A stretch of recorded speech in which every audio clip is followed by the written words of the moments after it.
বাঙালি জাতিকে আর দাবায় রাখতে পারবে না। শেখ হাসিনা অতি শীঘ্রই ফিরছে এবং বাংলাদেশ আওয়ামী লীগের আবার নেতৃত্ব দিবে। শেখ হাসিনার কোনো বিকল্প নেই। ইতিমধ্যে এই সরকার 8 মাস পার করেছে। আপনার কাছে প্রশ্ন, শেখ হাসিনা না থাকার কারণে এই সরকার কি রাষ্ট্র পরিচালনায় ব্যর্থ হচ্ছে? শেখ হাসিনা এখনও নিজেকে বাংলাদেশের বৈধ প্রধানমন্ত্রী হিসেবে আবারও দাবি করলেন। তিনি বললেন যে ডক্টর ইউনূসের বিচার হবে বাংলার মাটিতেই, অর্থাৎ ডক্টর ইউনূসের তিনি বিচার করতে চান, শুধু ডক্টর ইউনূসের না, এই তার উপদেষ্টা সমন্বয়ক যারা এই আন্দোলন করেছে তাদের সবার বিচার তিনি বাংলার মাটিতেই করতে চান। আসসালামু আলাইকুম সম্মানিত দর্শক, আজকের ভিডিওটি যদি আপনারা সম্পূর্ণ মনোযোগ সহকারে দেখেন এবং আজকের এই ভিডিওতে যে প্রতিবেদনগুলো রয়েছে এই ভিডিওগুলো যদি আপনারা সম্পূর্ণ দেখেন তাহলে আমি 100% গ্যারান্টি দিচ্ছি আপনারা অবাক হয়ে যাবেন। বর্তমানে দেশে আপনারা যেগুলো দেখতেছেন এগুলো থেকে আপনারা বের হয়ে আসবেন। বাংলাদেশে গোপনে গোপনে কী সব কর্মকাণ্ড চলতেছে আসল কাহিনী আজকের এই ভিডিওতে আপনারা পেয়ে যাবেন। প্রিয় দর্শক, আমি বেশি কথা বাড়াতে চাই না, সরাসরি ভিডিওতে চলে যেতে চাই। তবে ভিডিওটি শুরু করার আগে একটা রিকোয়েস্ট, আপনি যদি এই চ্যানেলটাকে এখনও সাবস্ক্রাইব করে না থাকেন তাহলে অবশ্যই চ্যানেলটাকে সাবস্ক্রাইব করবেন। আর যদি সাবস্ক্রাইব নাও করেন কোনো আফসোস নাই, আপনাদের কাছে একটি অনুরোধ, ভিডিওটি আপনারা সম্পূর্ণ দেখবেন, কারণ আজকের এই ভিডিওটি অত্যন্ত গুরুত্বপূর্ণ আলোচনা দিয়ে সাজানো হয়েছে। আপনারা যা ইতিমধ্যেই শিরোনামে কিছুটা অংশ দেখে ফেলেছেন। যে এত গুরুত্বপূর্ণ ভিডিওটি যে বানালাম যদি আপনারা সম্পূর্ণ না দেখেন তাহলে অনেক কিছুই আমার বৃথা যাবে। তাই আপনাদের অনুরোধ করতেছি ভিডিওটি শুরু থেকে শেষ পর্যন্ত অবশ্যই দেখবেন। প্রিয় দর্শক, বেশি কথা বাড়াবো না, আমরা সরাসরি ভিডিওতে চলে যাচ্ছি। আপনারা এখনই মনোযোগ সহকারে ভিডিওটি দেখতে থাকুন। দর্শক, নির্বাচন দিন যত এগিয়ে আসছে ততই আমরা দেখতে পাচ্ছি নির্বাচনকে কেন্দ্র করে দেশের মাঠে একটা অস্থিতিশীল পরিস্থিতি তৈরি হওয়ার একেবারে দ্বার প্রান্তে চলে এসেছে। বাংলাদেশের রাজনীতি, দেশটা সত্যিই ছোট, কিন্তু দেশের রাজনীতি আচ্ছা বড় বড় দেশের রাজনীতিকে হার খাওয়াবে। এতদিনে আমি যতটুকু বুঝেছি এটা ভীষণ জটিল, ভীষণ সংঘাতময় একটি রাজনীতির মাঠ এটা। তাই এই রাজনীতির মাঠে এই জটিল খেলায় আমি খুবই ছোট্ট নগণ্য একটি প্লেয়ার। আমি জানি অনেক মুরব্বী মানুষ, অনেক জ্ঞানী মানুষ আমার এই ভিডিওগুলো দেখে। তাই এখন আমি আপনাদের সামনে যে 3টি খবর নিয়ে এসেছি এগুলো আমার থেকে আপনারা আরও ভালো বিশ্লেষণ করতে পারবেন, আমার থেকে আপনারা আরও গভীরে নেমে জিনিসগুলো বুঝতে পারবেন যে রাজনীতিতে এই যে নির্বাচন নিয়ে যে ঘটনাটা এখন আগামীতে ঘটে চলেছে, প্রতিদিন একটা করে আপডেট আসছে এবং সেই আপডেটগুলো আমাদেরকে ধারণা দিচ্ছে যে এই নির্বাচন নিয়ে খুব শীঘ্রই মাঠে একটা সংঘর্ষময় পরিস্থিতি তৈরি হতে চলেছে। তো সেই বিষয়গুলো আশা করি আমার থেকে আপনারা আরও ভালোভাবে বিশ্লেষণ করতে পারবেন। আমি পুরো প্রেক্ষাপটটা আপনাদের সামনে উপস্থাপন করছি এই 3টি খবরের বিষয়গুলো, তারপর আপনারা একটু নিজের মতো করে বিশ্লেষণ করে নেবেন। দর্শক, গতকাল 3টি ঘটনা ঘটেছে। প্রথম ঘটনাটি হলো এনসিপি ও আপনার হেফাজতে ইসলাম একটি বৈঠক করেছে নির্বাচন নিয়ে। অন্যদিকে বিএনপি গতকাল একটি বৈঠক করেছে নির্বাচন নিয়ে তারা নিজেরাই, এবং সেখান থেকে ডক্টর মোহাম্মদ ইউনূসকে যে কথাগুলো বলেছে সেগুলো রীতিমতো ঘাবড়ে দেওয়ার মতো। এবার তৃতীয় আরেকটি বিষয়, সেটা হচ্ছে বাংলাদেশের আমাদের মোহাম্মদ ইউনূস সাহেব যুক্তরাষ্ট্রের বাণিজ্য দূতের সাথে গতকাল একটি বৈঠক করেছে, সেখানেও নির্বাচন নিয়ে তিনি কিছু কথা বলেছে। এবার এই 3টে বিষয় আপনাদের সামনে যখন উপস্থাপন করব তখন বুঝতে পারবেন যে বিষয়টি এখন নির্বাচন নিয়ে ঠিক কতটা জটিলতা তৈরি হয়েছে সামনে। এই যে জাতীয় ঐক্যমত করে এত কিছু হলো, কিন্তু এখন সেই জাতীয় ঐক্যমত পুরো জিনিসটা পৌঁছে গিয়েছে অন্যদিকে অন্যদিকে এগিয়ে যাচ্ছে, বিষয়টা অন্যদিকে মোড় নিচ্ছে এই নির্বাচনকে কেন্দ্র করে। দর্শক, প্রথমে আমি বিএনপির বক্তব্যটি আপনাদের সামনে উপস্থাপন করছি। বিএনপির ভাইস চেয়ারম্যান শাসাদুজ্জামান দুদু তিনি বলছেন গতকাল বুধবার 9 এপ্রিল জাতীয় প্রেস ক্লাবে তোফাজ্জল হোসেন মানিক মিয়া হলে তারা বৈঠক করেছে এবং সেখান থেকে শামসুজ্জামান দুদু তিনি বলছে যে ডক্টর মোহাম্মদ ইউনূস সততাবাদী, সাহসী ও বিবেকবান মানুষ।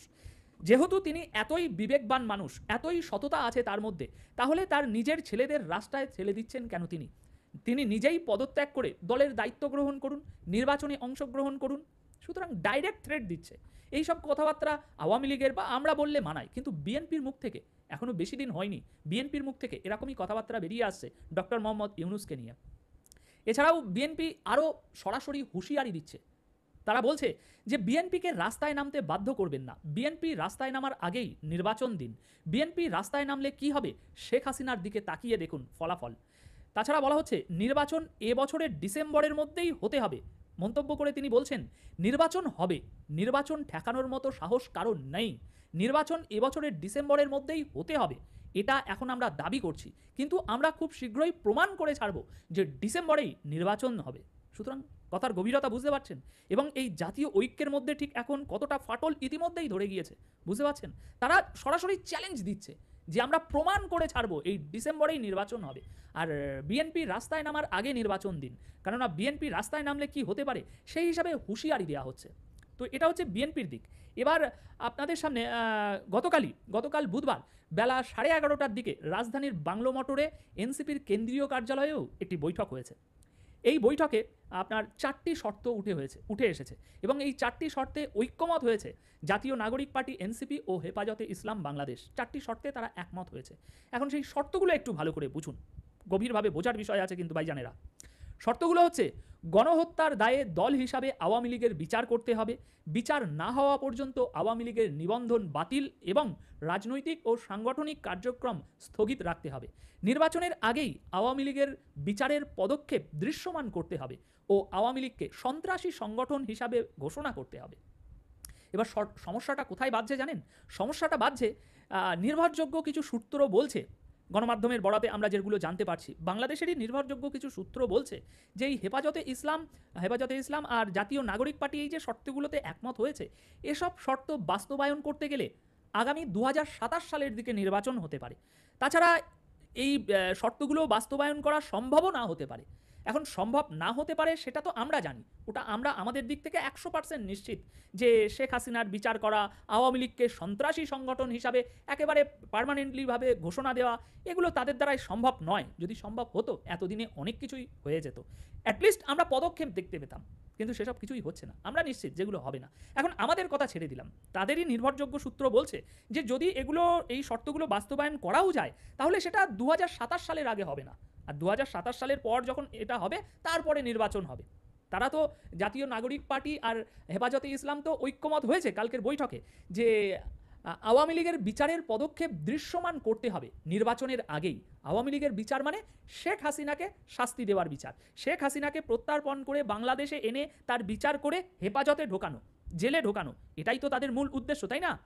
তো সেটা না হলে নির্বাচন দেওয়া যাবে না, এমনটাই জাতীয় নাগরিক পার্টি ও হেফাজতে ইসলামের বক্তব্য। অন্যদিকে বিএনপির বক্তব্য আমরা দেখলাম যে এসব বিচারের কোনো প্রসঙ্গই তারা আসছে না, তারা ডাইরেক্ট ডিসেম্বরে চলে গিয়েছে। ডিসেম্বরে নির্বাচন হবেই, এবং ডিসেম্বরে নির্বাচন হবে, এখন আমরা সেটা বলছি, এরপরে আর কিছুদিন এগিয়ে গেলে আমরা প্রমাণ করে দেখাবো। এবং ইতিমধ্যে গত পরশুদিন আমি একটা ভিডিও আপনাদের সামনে এনেছিলাম যেখানে বিএনপি সরাসরি কিছুদিনের মধ্যে ইউনূসের সঙ্গে বৈঠকে যাচ্ছে, এবং সেখানে তারা হুঁশিয়ারি দিয়ে আসবে যে ডিসেম্বরের মধ্যে নির্বাচন না হলে, এটা হচ্ছে এপ্রিল চলছে, মে মাস থেকে তারা মানে ব্যাপক তীব্র একটা কর্মসূচি নিয়ে মাঠে নামবে, এবং তাদের সাথে আরও কিছু ছোটো দলকে যুক্ত করে সরকারকে ব্যাপক চাপে ফেলবে। মানে বিএনপির বক্তব্য পরিষ্কার, ডিসেম্বরের মধ্যে ভাই নির্বাচন না হলে বিএনপি পুরো একেবারে ক্ষেপে মাঠে দিনরাত কর্মসূচি চালিয়ে যাবে। যত সময় না নির্বাচন হবে তত সময় একেবারে মার কাট থাকবে পুরো বাংলাদেশের রাস্তা, এমনটাই বিএনপির বক্তব্য। কারণ তারা ইতিমধ্যে বুঝে গিয়েছে যে এই ইউনূস সাহেব ক্ষমতায় বসে তিনি তার এই বাচ্চাদের দল আপনার এনসিপি এবং হেফাজতে ইসলাম জামাত এদেরকে শক্তিশালী করছে, বিএনপিকে কার্যত মানে কমজোরি করার জন্য তার এই ম্যাটুকুলাস পরিকল্পনা চলছে। সুতরাং এখানে বিএনপি কোনোভাবেই সেই ফাঁদে পা দিতে চাইছে না। বিএনপি বুঝে গিয়েছে যে ডিসেম্বরে নির্বাচন না হয়ে যদি আরও জিনিসটা দীর্ঘায়ু হয় তখন বিএনপির যে এই মুহূর্তে যে ভোটার সংখ্যা রয়েছে সেটা অনেক অংশে কমে যাবে। সেই জন্য বিএনপি কোনোভাবেই এই রিস্ক নিতে চাইছে না। এবার এখানে আরেকটি ঘটনা গতকাল বুধবারেই ঘটেছে, সেটা হচ্ছে রাষ্ট্রীয় অতিথি ভবন যমুনায় যুক্তরাজ্যের বাণিজ্য দূত এবং প্রধান উপদেষ্টার একটা সাক্ষাৎ হয়েছে। সেই সাক্ষাতেও নির্বাচনের বিষয় উঠে এসেছে, এবং সেখানে মোহাম্মদ ইউনূস আবারও বলেছে, সেই একই গ্যাঁ ঘুঁ বাজিয়ে যাচ্ছে। তিনি বলছে যদি রাজনৈতিক দলগুলো স্বল্প সংস্কার প্রক্রিয়ায় একমত হয় তবে ডিসেম্বরেই নির্বাচন হতে পারে, আর যদি বৃহত্তর সংস্কারের পথ বেছে নেয় তাহলে নির্বাচন সেই আগামী বছর অনুষ্ঠিত হবে। তিনি সেই একই কথা আবারও বলেছে। সুতরাং এখানে তিনি একটা মজাদার খেলা খেলছে। তিনি বলছে রাজনৈতিক দলগুলো যদি এরকম চায় এরকম হবে, এরকম চায় এরকম হবে। সেখানে বিএনপি একরকম চাইছে এবং মোহাম্মদ ইউনুসের অধীনে থাকা রাজনৈতিক দলগুলোকে আর এক রকম চাহিদা দিয়েছে। এবার মধ্যিখানে থেকে ইউনুস বলবে কই না, জাতীয় ঐক্যমত্য হচ্ছে না। আমি বলেছি রাজনৈতিক দলগুলো, এখানে তো কেবল বিএনপি একা নয়, হেফাজতে ইসলাম আছে, এনসিপি আছে, তারা চাইছে দীর্ঘ সংস্কার। সংস্কার মানে কি? আওয়ামী লীগের বিচার হওয়া, শেখ হাসিনার বিচার হওয়া, আওয়ামী লীগকে নিষিদ্ধ করা, এগুলোর নামই তো সংস্কার। সংস্কার মানে তো এই না যে জনগণের জীবনমান উন্নত হবে, জনগণের রোজগার বাড়বে, সমাজে আইনের শাসন প্রতিষ্ঠা হবে, এগুলো তো সংস্কার না। সংস্কার হচ্ছে আওয়ামী লীগ। তো তাদের মতে তারা দীর্ঘ সংস্কার প্রক্রিয়ার পর নির্বাচন চাইছে। যেমনটা তারা বলে দিল যে আওয়ামী লীগের বিচার দৃশ্যমান না হওয়া পর্যন্ত নির্বাচন দেওয়া যাবে না। সুতরাং মধ্যিখানে বসে মোহাম্মদ ইউনুস দারুণ একটা প্ল্যান খেলছে। এদিকে একরকম গল্প সাজিয়ে রেখেছে, এদিকে আরেক রকম গল্প সাজিয়ে রেখেছে, এবং মধ্যিখানে বসে তিনি সারা জাতির জন্য, সারা বিশ্বের জন্য একরকম গল্প উপস্থাপন করছে। এবং এই তিনটে ভিন্ন ভিন্ন হওয়ার কারণে ডক্টর মোহাম্মদ ইউনুসকে আপনি সরাসরি দায়ীও করতে পারবেন না। তো দর্শক, এখন ভিডিও আর বেশি লম্বা করব না। ইতিমধ্যে আপনারা সমস্ত বিষয়টা বুঝতে পারছেন যে নির্বাচন নিয়ে ঠিক এখন কি মেটিকুলাস পরিকল্পনা মাঠে চলছে, এবং এই নির্বাচনের বিষয়ে মোহাম্মদ ইউনুসের পরিকল্পনা ঠিক কিভাবে কাজ করছে, এবং আগামী দিনে এই নির্বাচন নিয়ে সংঘাত কত বড় একটা হতে চলেছে বাংলাদেশের অলিতে গলিতে, তার একটা ধারণা আমরা পাচ্ছি। এখন এ বিষয়ে আপনারা আমার থেকে অনেক বেশি বুঝতে পারছেন, তাই আপনাদের একটু বোধগম্য শক্তি আমি চাই। কমেন্ট বক্সে আপনারা একটু। সম্মানিত দর্শক, আশা করতেছি ভিডিওগুলো আপনারা সম্পূর্ণ মনোযোগ সহকারে শুনেছেন এবং দেখেছেন, এবং দেখে অবাক হয়েছেন, কারণ আজকের এই ভিডিওতে অত্যন্ত গুরুত্বপূর্ণ বিষয়গুলো তুলে ধরা হয়েছে। গুরুত্বপূর্ণ চাঞ্চল্যকর প্রতিবেদনগুলো একসাথে করে আজকের এই ভিডিওর মধ্যে শো করিয়েছি।